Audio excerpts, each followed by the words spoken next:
Welcome to Luca and Miguel. Enjoy the video. You will act fast. Once you've confirmed updates and saved work, open Task Manager. You need admin rights because we'll restart system services. First, locate Windows Explorer and Processes because restarting it often fixes UI hangs. Once found, right-click and choose Restart. This reloads the shell without rebooting. If Explorer is missing, create a new task, type Explorer, exe and run.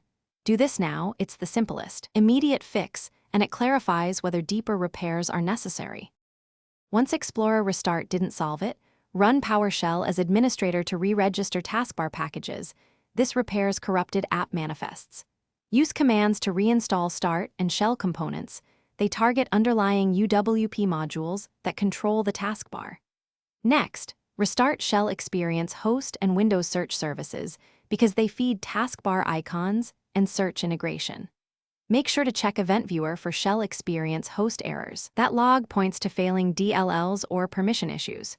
These steps address persistent, mid-level corruption that simple restarts miss. To finish, verify whether the issue is your user profile by creating a new local admin and signing in. If the taskbar works, your profile is corrupted. If it fails system-wide, run SFC with SFC/Scano, then dism/online/cleanupimage/restore health, because they repair system files and image corruption. Once done, restart and test.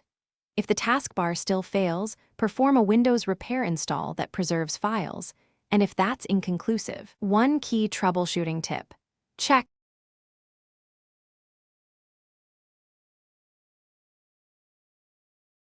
Thanks for watching and please subscribe. It's the best investment you'll ever make.